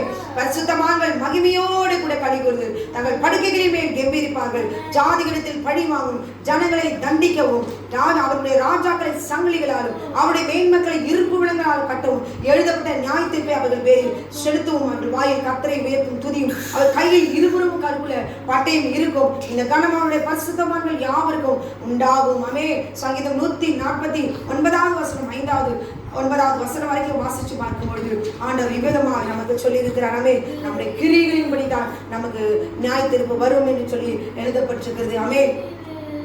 ஆண்டவர் அந்த 7ஆம் நாளிலே தான் இனி கிரிகள் ஆரம்பமாக போகிறது. அந்த 6 நாட்களின் கிரியாகிய பழைய வானம், பழைய பூமி, பழைய சிருஷ்டிகள் ஒழிந்து போன பின்பு 7ஆம் நாளின் கிரியைகள் ஆரம்பமாகும். ஆமே. இந்த 7ஆம் நாள் தேவனால் ஆசீர்வதிக்கப்பட்ட நாள். இந்த 7ஆம் நாள் பரிசுத்தம் பண்ணப்பட்ட நாள். ஆமே. இதுவரைக்கும் ஆசரித்தவர்களுக்கு ஞானம் விளங்கும். உன் தேவன் 6 நாட்களில் உண்டாக்கின கிரிகளை ஆசீர்வதித்தார். ஆயினும் அவைகளை பரிசுத்தப்படுத்தவில்லை. 7ஆம் நாளிலோ அவர் ஒரு கிரியையாகிலும் செய்யவில்லை. அந்த நாளை மட்டுமே ஆசீர்வதித்தார். அது செய்யப்பட வேண்டிய கிரியைகளையோ செய்யாமல் அதை வெறுமையாய் வைத்தார். இருப்பினும் பிற்காலத்திலே மரித்த பிறகு நாம் இளைப்பாற வேண்டும் ஆத்மாவுக்கு பிற்காலம் நிறைவேற்றப்பட போகிற தமது பரிசுத்த கிரியைகளை முன்னிட்டு அந்த 7ஆம் நாளை அவர் முன்கூட்டி ஆயத்தப்படுத்தி செய்து வைத்தார். அந்த நாளிலே நாம் தீட்டியாகி போக விடாதபடிக்கு அந்த நாளை அவர் பரிசுத்தப்படுத்தி வைத்தார். ஆமே. அதனால தான் அந்த ஓய்வு நாளிலே அவர் நம்மை பரிசுத்தப்படுத்துகிறதுக்காக தான் அந்த நாளை அவர் ஓய்ந்திருந்து தன் தகப்பன் காத்து கொண்டிருக்க அந்த நாளிலே, இந்த நாளிலே ஓய்வு நாளிலே யாரெல்லாம் ஆசரிக்கிறீர்களோ பரிசுத்தப்படுத்தி அவர் ராஜ்யத்துக்குள்ளாக கொண்டு போக சேர்ப்பதற்காக தான் அந்த நாளிலே ஒவ்வொருவரையும் கர்த்த மிருக ஜீவனாலும் இளைப்பாற வேண்டும் என்று சொல்லி எழுதி கொடுத்திருக்கிறார். அமே. கரங்களை தட்டுவோமா ஓடி கவதிரி அந்த கவலவு 7ஆம் நாள் கரம் பிடித்து நாம் பரலோக ராஜ்யத்தில் தூதர்களோட ஆர்ப்பரிப்புகளோட மகிமையோடு கூட பிரவேசிக்கிற நாள். அல்லேலூயா. 7வது நாளே இளைப்பாறுத நாள். 7ஆம் நாளே காத்திருத்தல் முடிவுக்கு வரும் நாள். 7வது நாளே ஐக்கியத்தின் ஆரம்பமான 7வது நாளே உங்களுக்கும் எங்களுக்கும் நியமிக்கப்பட்ட மனநாள். அமே. நம்முடைய புது வாழ்க்கைக்கும் புது உறவுகளுக்கும் ஆரம்பமாகும் நாள். திரு சபையாகிய மனவாட்டி நமது தேவனிடத்தில் ஐக்கியமாகி அவர் சமூகத்தில் இளைப்பாறுகிற நாள். 6 நாட்கள் நம்முடைய கிரியைகள் முடிந்து போய் 7வது நாள் கிரியைகள் இனிமேல் தான் ஆரம்பமாக வேண்டும். அமே. எனக்கு பிரியமான தேவனுடைய பிள்ளைகளே, அவர் எப்படி நம்மை பரிசுத்தமாக்குவதற்காக கட்டளை அவர் கொடுத்தாரோ அது போல நம் மரித்து நம் எழும்போது நம்முடைய ஆத்மா இளைப்பாறி எழும்போது அந்த 7ஆம் நாளிலே நான் மகிமைக்குள்ளாக நான் பிரவேசிப்போம். அமே. அந்த ஆழங்களும் ரகசியம் கூட 6ஆம் நாளின் முடிவிலே தான் வெளிப்பட போகிறது. 6ஆம் நாளின் முடிவிலே நாம் இருப்பதால் நாம் அறிந்து கொள்ள வேண்டும். மண்டியிட்டு ஆவியானவருடைய துணை கொண்டு அறிந்திருந்து புத்தியோடு கூட அதிக ஜாக்கிரதையோடு கூட இதோ சபைகள் எல்லாம் இது 7ஆம் நாள், இதோ இது கிழக்கு, இதோ இந்த நாள் இப்பொழுது வெளுக்க ஆரம்பித்து விட்டது. கொள்ளை நோய்களோ வஞ்சங்களோ பாவங்களும் பெருகி கொண்டிருக்கிறது. காத்திருந்தது போதும். இனி எழுந்திருங்க, ஜாக்கிரதையா இருங்க. இந்த 7ஆம் நாளில் தான் 7 முத்திரைகள் உடைக்கப்படும், 7 எக்காலம் முழங்கும், 7 வாதிகள் இறங்கும், 7 சபைகளில் மொத்த மனவாட்டி ஆயத்தமான 7ஆம் நாளில் தான் நாம் நமது வாசஸ்தலத்துக்குள்ளாக பிரவேசிக்க போகிறோம். பரிசுத்தமாக்கப்பட்ட அந்த 7ஆம் நாளிலே பரிசுத்தம் செய்யப்பட்ட நீயும் அந்த கிரிகளில் பங்கு கொள்ளலாம். இதுவரைக்கும் பரிசுத்த ஓய்வு நாளை பரிசுத்தமாக ஆசரித்த உங்களுடைய கிரியைகள் அந்த நாளிலே 7ஆம் நாளிலே பரிசுத்தமாக்கப்பட்டு கிரியைகளின்படி ஒவ்வொருவருக்கும் நியாயத்திற்பை அடைந்து மகிமையிலே பிரவேசிப்பீர்கள். பிதாவாகிய சர்வ வல்லமையுள்ள தேவன் உங்களுக்காக எங்களுக்காக உண்டாக்கி வைத்த பரலோக ராஜ்யம் அது. பரிசுத்தம் பண்ணப்பட்டவர்கள், ஆவியில் எளிமை உள்ளவர்கள், நேசத்தால் நிறைந்தவர்கள் மாத்திரமே இதை குடிகளாக இருப்பார்கள். பிதாவின் குமாரராகவும் தீர்மானிக்கப்பட்டு அழைக்கப்பட்டு பூரணராய் ஆக்கப்பட்டு இங்கே கொண்டு வரப்பட்டவர்களே தேவ சாயலாகவும் தேவ ரூபமாகவும் மாற்றப்படுவார்கள், மறுரூபமாக்கப்படுவார்கள். பிதாவின் சத்துவத்தாலும் வல்லமையாலும் ஆண்டு மாட்டி ஆவியானவரின் சிருஷ்டிப்பின் மகிமையினாலும் வாரின் பிரியத்தின்படி அவருடைய வார்த்தைகளினாலே இவர்கள் எல்லாரும் மறுரூபமாக்கப்படுவார்கள். மறுரூபம் ஆக்கப்பட்டவர்கள் அத்தனை பேரும் ஒன்றாக தேவாதி தேவனுடைய நித்தியத்துக்குள்ளாக அவர் பிரவேசிப்பார்கள். பிதாவாகிய தேவனை நாம் தரிசிப்போம். அமே. நித்தியத்துக்குள் பிரவேசித்தவனே அன்றி மற்றவர்களும் அறியக்கூடாது அந்த வெளிச்சத்தில் பரிசுத்தத்தின் சத்தியத்தின் முப்பரிமாணங்கள் வெளிப்பாடான தேவ அன்பின் மகிமையில் நாம் முன்னேறுவோம். நாம் தேவ சபையின் முன்னே இப்பொழுதே வெளியேறமாகிவிட்டது. அமே. அல்லேலூயா. அன்னைக்கு ராகா பேசி அவருடைய கிரிகளினாலே தன்னுடைய விசுவாசத்தை அவர் வெளிப்படுத்தினாள். ஆமென். காயின் 3வது அதிகாரம் 12வது வசனம் அவனுடைய கிரியைகள் பொல்லாதவைகளும் தன் சகோதரனுடைய கிரியைகள் நீதியுள்ளவைகளுமா இருந்தது நிமித்தம் தானே என்று எழுதப்பட்டது. நம்முடைய கிரிகள் பொல்லாத கிரிகளால் காணப்பட்டது. ஆமென். நம்முடைய கிரிகள் இந்த நாளிலே உண்மையாக இருக்க வேண்டும், சுத்தமாக இருக்க வேண்டும், கட்டளைக்குள்ளாக கீழ்ப்படிந்திருக்க வேண்டும், சுத்தமான கிரிகளால் இருக்க வேண்டும். ஆமென். நம்முடைய கிரிகளினாலே நாம் சுத்தமானவர்களாக இருக்கக்கூடாது. யாக்கோபிலே சொல்லப்பட்டிருக்கிறது, உனக்கு விசுவாசம் உண்டு, எனக்கு கிரியைகள் உண்டு, கிரிகள் இல்லாமல் உன் விசுவாசத்தை எனக்கு காண்பி, நான் என் விசுவாசத்தை என் கிரிகளினாலே உனக்கு காண்பிப்பேன் என்று எழுதப்பட்டிருக்கிறது. ஆமென். விசுவாசம், கிரியை இல்லாத விசுவாசம் செத்தது. ஆமென். மனுஷன் விசுவாசத்தினால மாத்திரமல்ல கிரிகளினாலும் நீதிமானமாக்கப்படுகிறான் என்று நீங்கள் காண்கிறீர்கள். ஆமென். ராகாபேன் பேசுகிறேன் கிரியைகளினாலே நீதியுள்ளவர்களாலே நீதி உள்ளவர்களாக்கப்பட்டால் என்று எழுதப்பட்டிருக்கிறது. ஆமென். இல்லாத செத்ததாக இருக்கிறது, கிரியை இல்லாத விசுவாசம் செத்ததாக இருக்கிறது. ஆமென். க்ளோரி. கிரி விசுவாசமுள்ளதாக இருக்க வேண்டும். நம்முடைய கிரியைகள் சுத்தமுள்ளதாக நாம் இருக்க வேண்டும். ஆமென். அதனால் நம்முடைய கிரியைகள் யாக்கோபு 3வது அதிகாரம் 13வது வசனம், உங்களில் ஞானியும் விவேகமாய் இருக்க வேண்டும், ஞானத்துக்குரிய சாந்தத்தோடு தன் கிரியை நல்ல நடக்கையினாலே காண்பிக்க கடவன். நம்முடைய கிரிகள் சுத்தமாக இருக்க வேண்டும். நம்முடைய கிரிகள் பொல்லாதவர்களாக இருக்கக்கூடாது, அடங்காதவர்களாக இருக்கக்கூடாது. நாம் இன்றைக்கு ஓய்வு நாளிலே நாம் ஆசரிக்கிறோம். நாம் கர்த்தருடைய பிள்ளைகள் என்று சொல்வதற்கு காரணம் என்ன? தீத்து 3வது அதிகாரம் 5வது வசனம், நாம் செய்த நீரின் கிரிகளின் நிமித்தம் அவர் நம்மை ரட்சித்தார். நம்முடைய நீதியை பார்த்து அவர் ரட்சிக்கவில்லை, தமது இரக்கத்தின்படி மறுஜென்ம முழுக்கத்தினால் பரிசுத்தாவியுடைய புதிதாக்குதலால் அவர் அவரை ரட்சித்தார். க்ளோரி. சகல அக்கிரமங்கள் என்று மீட்டுக்கொண்டு தமது சொந்த ஜனங்களாகவும் நற்கிரியை செய்ய பக்தி வைராக்கியம் உள்ளவர்களாகவும் நம்மை சுத்திகரிக்க முடியும். நமக்காக தம்மை தாமே அவர் ஒப்பு கொடுத்தார். க்ளோரி. 1 கொரிந்தியர் 5வது அதிகாரம் 10வது வசனத்தில் கூட சொல்லப்பட்டது. ஏனென்றால் ஒவ்வொருவனும் அவனவன் தன்னுடைய செய்த நன்மைக்காவது தீமைக்காவது, சரீரத்தில் செய்த தென்மையாவது தீமைக்காவது தேவனுடைய ராஜ்யத்துக்கு முன்பாக நியாயத்திற்கு நாளிலே கணக்கு ஒப்புவிக்க வேண்டும் என்று எழுதப்பட்டிருக்கிறது. பிரியமான சகோதரி சகோதரி, பாவத்தில் பரிசுத்தம் என்று போதிக்கிறார்கள் என்று சொல்லி இவ்வுலக சந்தோஷத்தை பாவ சந்தோஷங்களை அனுபவிக்க வேண்டும் என்று சொல்லி நீங்கள் புறமே தள்ளி போடாதீர்கள். ஒரு பரிசுத்தமான் பேசும்பொழுது இவ்விதமான ஒரு உதாரணத்தை நான் கேட்டேன். இப்படி என்றால், ஒரு நீர்வீழ்ச்சியில ஒரு மான், செத்து போன ஒரு மான், அது தண்ணீர் வீழ்ச்சியில அது வேகமாய் ஓடுகிற அந்த தண்ணீர போய்கொண்டிருந்தான்.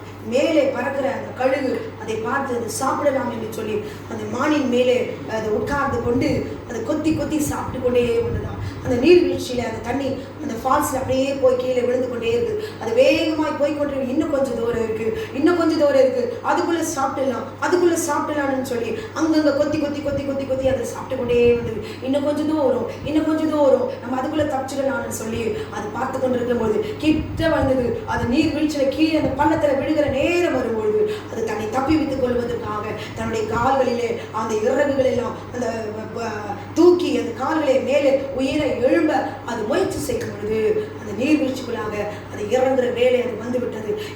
எழும்ப உயிரை எழும்ப தன்னுடைய பலம் முழுவதையும் எடுத்து அது வெளியே வருவதற்கு பிரயாசப்பட அது முயற்சி செய்த போது அதனுடைய கால்கள் இருக்கிற நகங்கள் அதனுடைய மான்களுடைய எலும்புகளுக்குள்ளாக அது சிக்கிக் கொண்டது. அது வெளியே வர முடியவில்லை.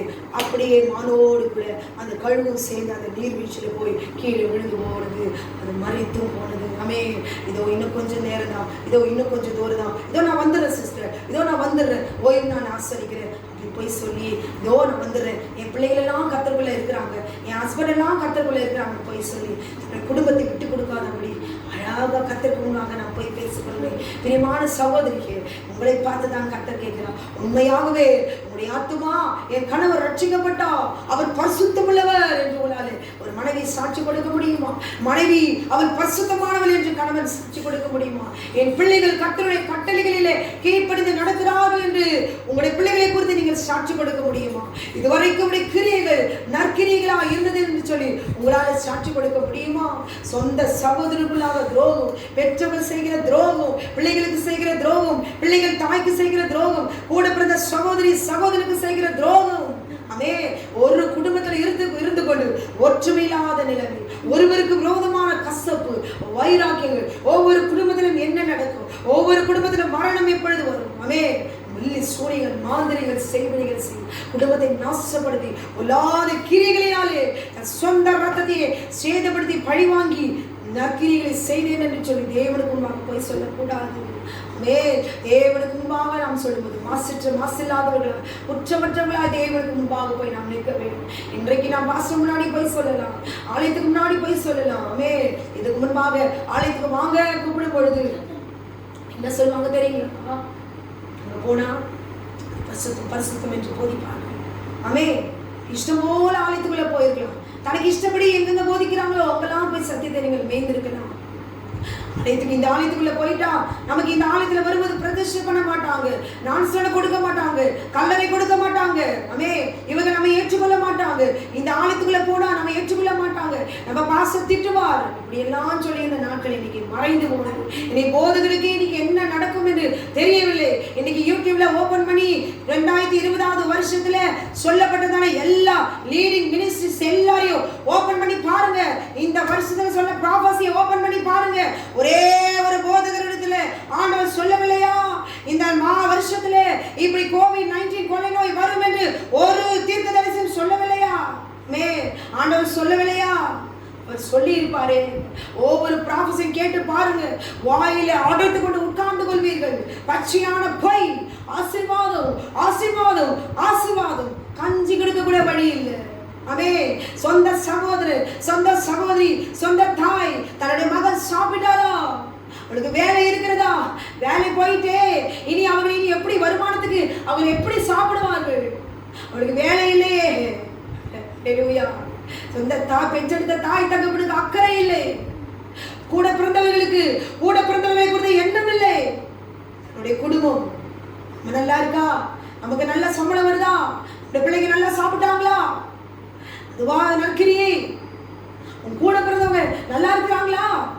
உன் கூட பிறந்தவங்க சாப்பிட்டாங்களா? என் மகன் சாப்பிட்டுச்சா? என் மகன் சாப்பிட்டுருப்பானா? என் மகனுக்கு கவர்மெண்ட் ஜாப் இல்லையே, மாசம் மாசம் சம்பளம் இல்லையே, ஒரு பிசினஸ் தானே செய்கிறோம், பிசினஸ் கூட இப்ப இல்லையே. குடும்பம் பிள்ளைகளை எப்படி சாப்பிடும்? எல்லாம் சாப்பிட்டும் என்று சொல்லி வயிறார சாப்பிடுறீங்களா? அமே அவங்க எப்படி சாப்பிடுவாங்களோ?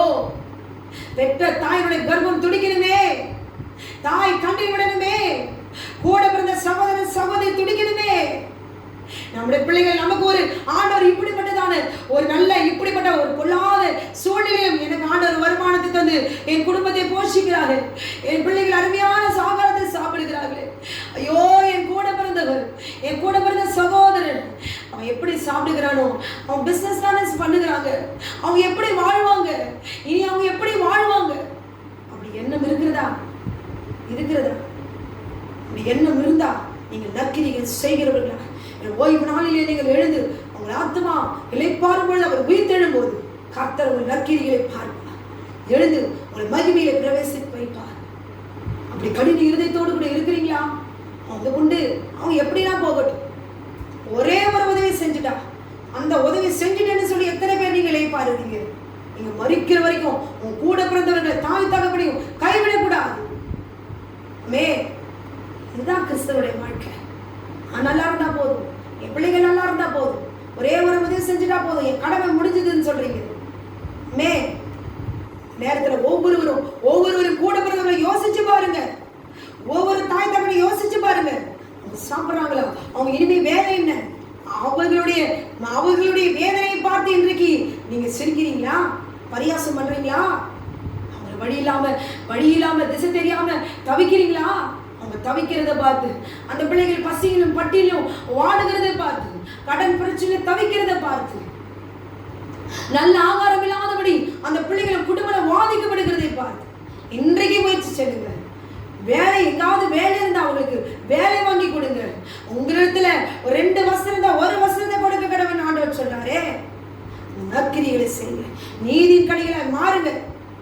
கொடுக்காம உட்காந்துட்டு என் குடும்பம்னு சொல்லி உட்காந்து எத்தனை காலம் நான் எப்படி போஷிப்பேன்னு சொல்லுங்க. கிறிஸ்தவன் அல்ல. நீ சாப்பிடுறதுல ₹1 உன் குழந்தைக்கு கொடுக்குற, நீ உன் பிள்ளைக்கு கொடு, உன் சகோதரனுக்கு கொடு, உன் தாய்க்கு கொடு. எண்ணம் இல்ல. ஏன் எண்ணம் இல்ல? நான் மட்டும் ஏன் கொடுக்குறேன், நான் மட்டும் ஏன் கொடுக்கணும்? கூட பிறந்தவங்களுக்கு அவங்களும் கொடுத்தாங்களா? அப்படி நீ பேசக்கூடாது. உங்களை தான் ஆண்டவர் பார்க்கிறார். உங்க கிரியைகளின் படி தான் ஆண்டவர் நியாயம் இருப்பார். நீங்க அப்படி இந்த COVID-19 எத்தனை குடும்பங்கள் நடுத்தரவில் வந்திருக்கு தெரியுங்களா? எத்தனை குடும்பங்கள் கண்ணீர் வடிக்கிறாங்க. எல்லாம் தெரிந்தோ குடும்பம் என் பிள்ளைகள் இப்படிப்பட்ட வேதனை சுமக்கிறார்கள் அறிந்தோ உதவி செய்யாதபடிக்கு இருதயத்தை கடினப்படுத்துறீங்களா? கடினப்படுத்தாதீங்க.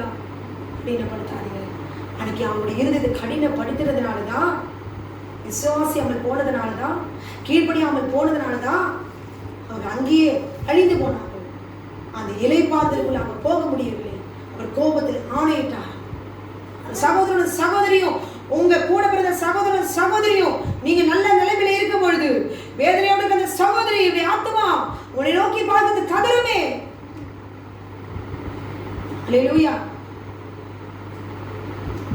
உதவி செய்யாம ஒரு கிரியை விசுவாசிக்கிறேன் மட்டும் என்ன விசுவாசம்? கிரியைகள் இல்லாத விசுவாசம். செத்தது. இன்னைக்கு உங்க பிள்ளைகளை விசாரிங்க, உங்க குடும்பத்தை விசாரிங்க. கர்த்தருடைய கோபத்துக்குள்ள ஆளாகிறாதீங்க. ஏழைகளுக்கு உதவுங்க. ஊழியக்காரர்களுக்கு சோமனுங்க. ஊழியக்காரர்கள் பிள்ளைகளுக்கு செவிங்க. ஏழைகளுக்கு செவிங்க. உட்கார இடம் இல்லாம படுக்க இடம் இல்லாம எத்தனையோ பேர் இருக்கிறாங்க. அவர்களுக்காக கண்ணை விட்டு செவிங்க. ஏனென்றால் யாக்கோபு 2வது அதிகாரம் 13வது வசனத்துல இரக்கம் செய்யாதவனுக்கு இரக்கமில்லாத நியாயத்தீர்ப்பு கிடைக்கும். இரக்கம் செய்யாதவனுக்கு இரக்கமில்லாத நியாயத்தீர்ப்பு கிடைக்கும். நியாயத்தீர்ப்புக்கு முன்பாக இரக்கம் மேன்மை பாராட்டும். உங்களை நியாயம் தீர்க்கும் பொழுது நீங்கள் செய்த நற்கிரியை தேவனுக்கு முன்பாக இரக்கம் பாராட்டும். இவர்கள் இன்னென்ன விதமான நற்கிரிகளை செய்திருக்கிறார்கள் என்று சொல்லி அவர் ஆண்டவருக்கு முன்பாக வந்து ஒப்புவிக்கும் பொழுது மேன்மை பாராட்டும். ஆண்டவர் உங்களுக்கு நித்தியத்தில் பிரவேசிக்க கொடுப்பான். இன்றைக்கு உங்களுக்கு இருதயத்தை கடினப்படுத்துங்க. அதே கூட பிறந்த சகோதரி உடைய ஆத்மா வேதனைப்படும் பொழுது நீங்கள் தூங்குவீர்கள், ஆனால் நீங்கள் சாப்பிடுவீர்கள், ஆனால் உங்கள் குடும்பத்தை மாற்றம் பார்த்து கொண்டு போவீர்கள், ஆனால் தேவனுடைய கோபம் வரும். ஆமே. இந்த வேளாண் நாளிலே நாம் உட்பிரவேசிப்பதற்கு நம்முடைய கிரியைகள் நற்கிரியைகளாய் மாற வேண்டும். இதுவரைக்கும் நம்முடைய கிரியைகள் நாம் ஆசரித்து போயினாலே ஆசரித்து பரிசுத்தமாக்கி இளைப்பாரி நம் மரணத்துக்கு பிறகு மரணத்திலே நம்முடைய ஆத்மா இளைப்பாரி அவர் உயிர்த்தெழுத நடக்கும் போது அவர் சிங்காசனத்துக்கு முன்பாக நியாயம் விசாரிக்கும் போது நாம் நியாயந்திருக்கப்பட்டு நம்முடைய கிரியைகளினாலே நாம் ஆசீர்வதிக்கப்பட்டு அந்த மகிமைக்குள்ளாக நாம் பிரவேசிப்பதற்காக 5, 12, 13, 14 வசனத்துல கர்த்தர் மிருக ஜீவனையும் கூட வேலைக்காரியும் கூட ஆண்டவர் அந்த நாளிலே இளைப்பாற வேண்டும். அந்த நாளிலே உட்கார வேண்டும். நான் பரலோக ராஜ்யத்துக்குள்ள கண்டிப்பா நிச்சயமாய் நான் போவேன் நிச்சயத்தை கொடுப்பதற்காக தான் என் தேவனாகிய கர்த்தர் அந்த கட்டளையை அவர் கொடுத்தார். பிரியமான சகோதரனே, சத்தியத்தை அறிந்து கொள்ளுங்கள். ஆமென். சத்தியத்தை உங்களை விடுதலையாக்கும். எதற்கும் கவலைப்படாதீர்கள். கர்த்தர் வாசலை திறக்கும். அந்த செங்கடலுக்கு முன்பாக, அந்த செங்கடல் முன்பாக பார்வோன் வந்துட்டான். கர்த்தர் சொல்லிட்டாரு போங்கன்னு சொல்லிட்டு. ஆனால் மோசே நிக்கிறா. செங்கடல் இருக்குது. மோசேக்கு என்ன செய்ய தெரியும்? தேவன் சொன்னதை மாத்திரம் தான் செய்ய தெரியும். ஜனங்கள் எல்லாம் நிக்கிறாங்க, முறுமுறுக்கிறாங்க, அங்கேயே முறுமுறுக்கிறாங்க. பார்வோன் படையில கொண்டு வந்துட்டான். இங்கேயே அவங்களை சாகடிச்சு கொண்டு போயிடலாம். மறுபடியும் தேசத்துல போய் அடிமையா வச்சுக்கலான்னு அவனுக்கு ஒரு எண்ணம். கர்த்தர் கோலை நீட்டு, உன் கையை நீட்டினா திறக்கப்பட்டது. ஹல்லேலூயா.